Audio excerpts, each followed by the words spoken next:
So what if you could give a new AI a massive head start? Let it learn from the experience of other more seasoned models. Well, that's the core idea behind an incredibly powerful technique called transfer learning. And in this explainer, we're going to break down exactly how it's changing the game. But first, let's just start with a question. What do you think it really takes to train a modern AI model, let's say for image classification, completely from scratch, from a total blank slate? A tutorial from PyTorch just puts it perfectly. It says that in practice, almost nobody trains a whole network from the very beginning. And why is that? Because it's just incredibly rare to actually have a data set that's big enough to do it right. This one sentence really gets to the heart of the problem that transfer learning was designed to solve. Okay, so here's our game plan. First, we'll talk about the billion-dollar intern to really understand the challenge. Then, we'll look at what it means to hire a pre-trained expert. After that, we'll cover the two main ways to get them on board, explore the all-important small dataset strategy, and finally, we'll weigh the performance and the pitfalls. All right, let's dive into Section 1, the billion-dollar intern. Here, we're going to break down exactly why trying to train an AI model from scratch is just such a monumental task. The scale of this from-scratch problem is just staggering. First off, you need a mountain of data. We're talking about data sets like ImageNet, which has over 1.2 million images. Then you need an absolutely immense amount of computational power. All of that takes a huge amount of time. We're talking weeks, maybe even months. And of course, all of this translates directly into a massive financial cost. It just makes it totally impractical for most projects out there. So if training from scratch is basically off the table for most of us, what's the alternative? Well, that brings us to Section 2, hiring a pre-trained expert. This is where we introduce the really elegant solution we call transfer learning. So what is transfer learning exactly? Well, to put it simply, it's a technique where you take a model that's already been trained on one task and you repurpose it as the starting point for a second, related task. The bottom line? Instead of starting from zero, you get to stand on the shoulders of giants. Probably the best analogy I've heard for this is learning to ride a motorbike after you already know how to ride a bicycle. I mean, think about it. You already get balance. You understand steering, braking. You just need to adapt that knowledge to a new machine. It's way, way more efficient than learning everything from a complete standstill.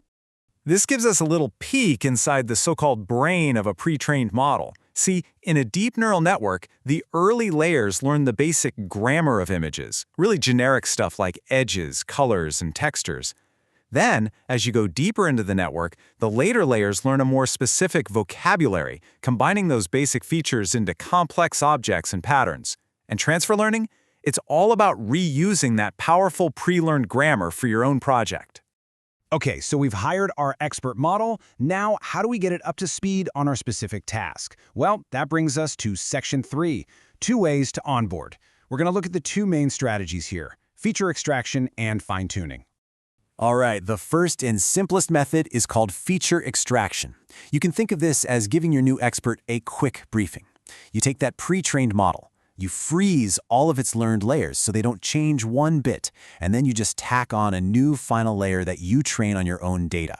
It's fast, it's computationally cheap, and it makes sure you keep all that valuable general knowledge intact. Now, the second method is fine-tuning, and this is more like giving your expert some in-depth training. With this approach, you unfreeze some of those later, more specialized layers, and you actually let them update during training on your new data. This allows the model to kind of fine-tune its more advanced skills to be more relevant for your specific job. And right here, you can see the core trade-off. Feature extraction with its frozen layers is your fast, low-cost option. It's perfect when you have a small data set and you really want to preserve all that general knowledge. On the other hand, fine-tuning is the more intensive, higher-cost approach that lets the model really adapt its skills, which is better if you have a larger or more distinct data set. And that leads us to probably the most practical question of all. Section 4, the small dataset strategy. How in the world do you decide which approach is right for your project? So let me just ask it directly. When is it better to freeze those layers and just use the model as a feature extractor? And you know what? The answer is refreshingly simple. When your data set is small. If you remember one thing, make it that. It's the most important rule of thumb.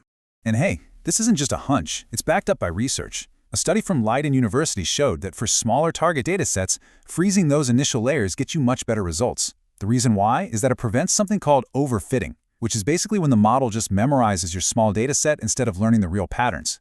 By freezing the layers, you force the model to rely on the solid, general knowledge it already has, which almost always leads to better performance. Now, transfer learning is incredibly powerful, but it's not a magic wand. And that's why in our final section, we need to take a balanced look at the whole picture. Section 5, Performance and Pitfalls, the good stuff and the stuff you need to watch out for. First, the rewards, and they are undeniable. For one, you slash your training time, which saves you money and resources. Second, you often get better performance right out of the gate because you're not starting from scratch. And maybe most importantly, its effectiveness on small datasets is a total game changer, making powerful AI accessible to way more people and projects. But you gotta be aware of the pitfalls. The first big one is something called a domain mismatch. This happens when the pre-trained model's original knowledge just doesn't apply very well to your new task. For example, say your model was trained on everyday objects, cats, cars, butterflies, but your goal is to analyze highly specialized data like medical x-rays or satellite imagery. I mean, think about it this way. A world-class expert on identifying butterflies isn't automatically going to be an expert in spotting tumors on an x-ray. The fundamental skills are just too different. And when that gap between the original task and the new one is too wide, transfer learning can actually end up hurting your performance. The second major risk has a fantastic name: catastrophic forgetting. This is something that can happen when you do really aggressive fine-tuning. The model changes its internal weights so much to learn the new task that it basically overwrites and forgets all that valuable general knowledge it started with. It becomes an expert on one new thing, but it loses all its foundational skills in the process. Okay, so let's bring it all home with the key takeaways. First, the best way to think about this is hiring a pre-trained expert instead of training an intern from scratch. Second, remember the two strategies. Feature extraction, where you freeze layers, is your go-to for small, similar datasets. Fine-tuning, where you update layers, can work really well for larger ones. And at the end of the day, this whole approach saves you time, it saves you money, and it boosts performance, which makes powerful AI a reality even if you don't have a massive dataset. So, we've seen how we can give AI this incredible head start by transferring knowledge between related tasks. And this leaves us with a really fascinating question for the future, right? What happens when our methods get so good that we can transfer knowledge from any task to any other task, no matter how different they seem? What will that kind of adaptability even look like? Definitely something to think about. Thanks for joining me.